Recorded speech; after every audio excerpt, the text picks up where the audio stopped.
नमस्कार दोस्तों, आज हम एक बहुत ही महत्वपूर्ण विषय भारतीय अर्थव्यवस्था यानी कि इंडियन इकोनॉमी को समझने वाले हैं। जी हाँ अमित सर, और ये विषय लगभग हर प्रतियोगी परीक्षा के लिए बहुत जरूरी है, चाहे वो यूपीएससी हो, एसएससी, बैंकिंग या कोई भी स्टेट पीसीएस एग्जाम। बिल्कुल, तो आज हम भारतीय अर्थव्यवस्था के सभी जरूरी पहलुओं को एकदम सरल तरीके से समझेंगे। जैसा कि आप देख सकते हैं, ये है हमारा आज का एजेंडा। हम अर्थव्यवस्था के मतलब से शुरू करेंगे, फिर इसके अलग अलग क्षेत्रों को जानेंगे, जीडीपी और राष्ट्रीय आय को समझेंगे। और इसके बाद हम आर्थिक योजनाओं, प्रमुख सुधारों, आरबीआई जैसी संस्थाओं और आखिर में अर्थव्यवस्था की चुनौतियों और सरकारी योजनाओं पर भी बात करेंगे। मतलब ये आपकी तैयारी के लिए एक कंप्लीट पैकेज होने वाला है। तो चलिए शुरू करते हैं। अमित सर, तो चलिए सबसे पहले और सबसे बुनियादी सवाल से शुरू करते हैं। आखिर ये अर्थव्यवस्था या इकोनॉमी होती क्या है? बहुत अच्छा सवाल है नेहा। किसी भी टॉपिक को समझने के लिए उसकी बुनियाद को समझना बहुत जरूरी है। तो देखिए, बहुत ही सरल शब्दों में कहें तो अर्थव्यवस्था किसी भी देश में चीजों और सेवाओं के बनने, बंटने और इस्तेमाल होने का पूरा सिस्टम है। मतलब देश में जो कुछ भी प्रोड्यूस हो रहा है और जो हम सब इस्तेमाल कर रहे हैं, उस पूरी व्यवस्था को अर्थव्यवस्था कहते हैं। और इसका मुख्य उद्देश्य क्या होता है सर? इसका मकसद बिल्कुल साफ है, देश का आर्थिक विकास करना, लोगों के लिए रोजगार पैदा करना और गरीबी को मिटाकर सबका जीवन स्तर बेहतर बनाना। तो सर, भारतीय अर्थव्यवस्था की ऐसी क्या खास बातें हैं जो इसे दुनिया की दूसरी अर्थव्यवस्थाओं से अलग बनाती हैं? हाँ, भारतीय अर्थव्यवस्था की कुछ अपनी अनूठी विशेषताएं हैं।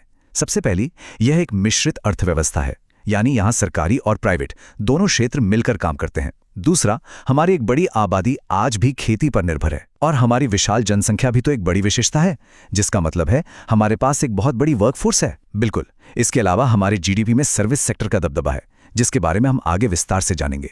और आखिर में हम एक विकासशील अर्थव्यवस्था है, मतलब हम लगातार तरक्की के रास्ते पर आगे बढ़ रहे हैं। ठीक है सर, अब ये तो समझ आ गया कि अर्थव्यवस्था क्या है, पर ये काम कैसे करती है? मतलब इसके अलग अलग हिस्से या क्षेत्र कौन से हैं? बहुत बढ़िया, किसी भी अर्थव्यवस्था की रीढ़ उसके क्षेत्र ही होते हैं। चलिए अब उन्हीं को समझते हैं। हम अर्थव्यवस्था को मुख्य रूप से 3 क्षेत्रों में बांटते हैं। पहला है प्राथमिक क्षेत्र, जो सीधे प्राकृतिक संसाधनों से जुड़ा है, जैसे कि खेती, पशुपालन या खान से कुछ निकालना। ठीक है, मतलब जो सीधे प्रकृति से मिले। और दूसरा है द्वितीय क्षेत्र। इसमें हम प्राथमिक क्षेत्र से मिले कच्चे माल से नई चीजें बनाते हैं, जैसे फैक्ट्री में कपास से कपड़ा बनाना या गन्ने से चीनी बनाना। और तीसरा क्षेत्र यानी कि तृतीय क्षेत्र? हाँ, इसे सेवा क्षेत्र भी कहते हैं। ये कोई सामान नहीं बनाता, बल्कि सेवाएं देता है, जैसे बैंकिंग, शिक्षा, ट्रांसपोर्ट या आईटी सर्विसेज। और ये चार्ट देखिए, ये भारत की अर्थव्यवस्था की पूरी कहानी बता रहा है। आप साफ देख सकते हैं कि हमारी जीडीपी में सबसे बड़ा, लगभग 55% का योगदान इसी सेवा क्षेत्र का है। अच्छा, मतलब सर्विस सेक्टर सबसे आगे है। दोस्तों, ये एक बहुत ही महत्वपूर्ण पॉइंट है जो परीक्षाओं में अक्सर पूछा जाता है। उद्योग का योगदान लगभग 28% और कृषि का लगभग 17% है।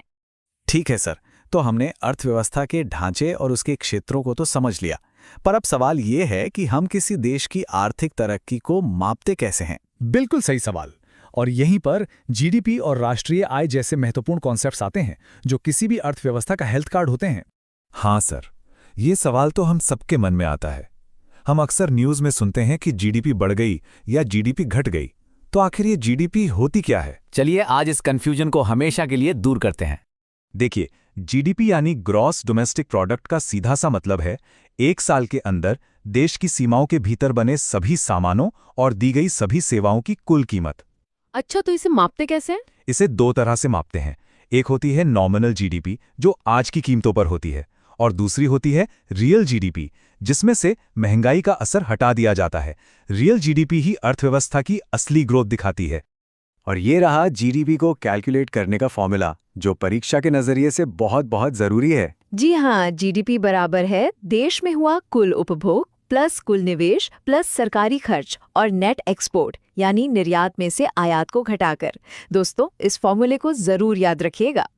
जीडीपी से ही जुड़े कुछ और जरूरी टर्म्स भी हैं, जैसे जीएनपी। इसमें हम देश के नागरिकों द्वारा विदेश में कमाई गई आय को भी जीडीपी में जोड़ देते हैं। अच्छा, मतलब इसमें नेशनल यानी नागरिकों की आय पर फोकस है। और एनएनपी क्या है?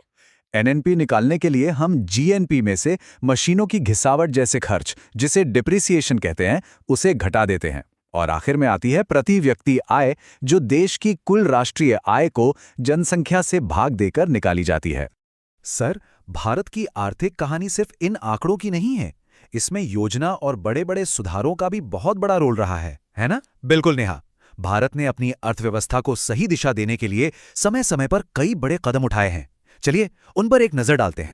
आजादी के बाद हमने पंचवर्षीय योजनाओं का मॉडल अपनाया। पहली योजना 1951 में शुरू हुई, जिसका मुख्य ध्यान कृषि पर था।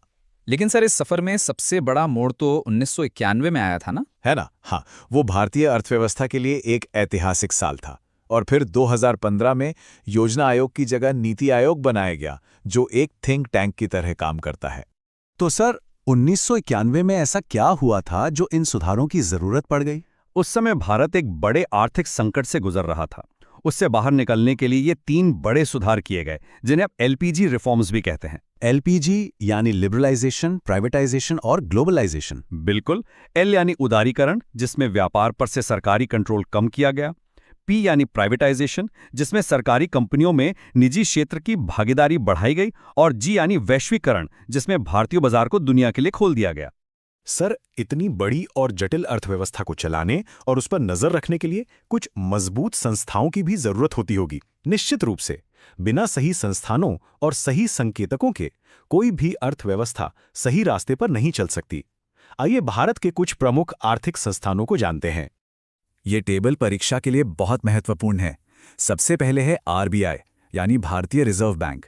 इसकी स्थापना 1935 में हुई और ये देश के पूरे बैंकिंग सिस्टम को कंट्रोल करता है। और सेबी का क्या काम है सर? सेबी, जिसकी स्थापना 1988 में हुई, वो शेयर बाजार पर नजर रखता है ताकि निवेशकों के साथ कोई धोखाधड़ी न हो। और नीति आयोग, जो 2015 में बना, वो देश के विकास के लिए नीतियां और योजनाएं बनाता है। और वो कौन से सूचकांक या इंडिकेटर्स हैं जिनसे हमें पता चलता है कि अर्थव्यवस्था ठीक काम कर रही है या नहीं? उसके लिए हम कुछ प्रमुख सूचकांक देखते हैं, जैसे जीडीपी ग्रोथ रेट, जो बताती है कि अर्थव्यवस्था कितनी तेजी से बढ़ रही है, मुद्रास्फीति यानी महंगाई की दर, बेरोजगारी दर, गरीबी दर और मानव विकास सूचकांक। तो ये सभी इंडिकेटर्स मिलकर हमें अर्थव्यवस्था की एक पूरी तस्वीर देते हैं। अब तक हमने भारत की आर्थिक यात्रा की सफलताओं के बारे में बात की है, लेकिन इस सफर में कई चुनौतियां भी हैं जिनसे निपटना बहुत जरूरी है। जी सर, कोई भी अर्थव्यवस्था परफेक्ट नहीं होती, तो हमारे देश के सामने मुख्य आर्थिक चुनौतियां क्या हैं?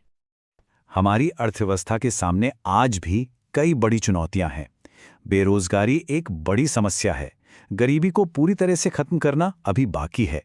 बढ़ती आबादी हमारे संसाधनों पर दबाव डालती है। और सर, मैंने सुना है कि देश के अलग अलग राज्यों के बीच विकास का स्तर भी काफी अलग अलग है, जिसे क्षेत्रीय असमानता कहते हैं। हाँ, ये भी एक बड़ी चुनौती है।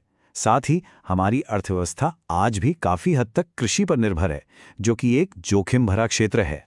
तो इन सब चुनौतियों से निपटने के लिए सरकार कौन सी बड़ी योजनाएं चला रही हैं सर? सरकार ने इन समस्याओं से निपटने के लिए कई कदम उठाए हैं। जैसे मेक इन इंडिया का उद्देश्य देश में मैन्युफैक्चरिंग को बढ़ावा देना है।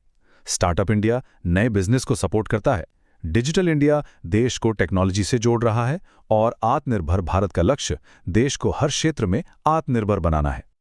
चलिए सर, अब समय है एक छोटे से रैपिड फायर राउंड का, ये देखने के लिए कि हमने कितना सीखा। तो दोस्तों, पहला सवाल आपकी स्क्रीन पर है। आरबीआई की स्थापना कब हुई? और इसका सही जवाब है 1 अप्रैल 1935। ये सवाल परीक्षाओं में कई बार पूछा गया है, तो इसे जरूर याद रखें। तो दोस्तों, आज की चर्चा का सार ये है कि भारतीय अर्थव्यवस्था कोई रुकी हुई चीज नहीं है। ये लगातार विकास और बदलाव की एक जीती जागती कहानी है। बिल्कुल, हमने पंचवर्षीय योजनाओं से लेकर उदारीकरण और अब आत्मनिर्भर भारत तक एक बहुत लंबा और दिलचस्प सफर तय किया है। और जाते जाते हम आपके लिए एक सवाल छोड़ जाते हैं, जिस पर आप जरूर सोचिएगा। इन सभी सुधारों और योजनाओं के बाद भारत का अगला बड़ा आर्थिक कदम क्या होना चाहिए? यह एक ऐसा सवाल है जो न केवल अर्थशास्त्रियों के लिए बल्कि हम सभी के लिए महत्वपूर्ण है। इस पर विचार जरूर कीजिएगा। आज के लिए इतना ही।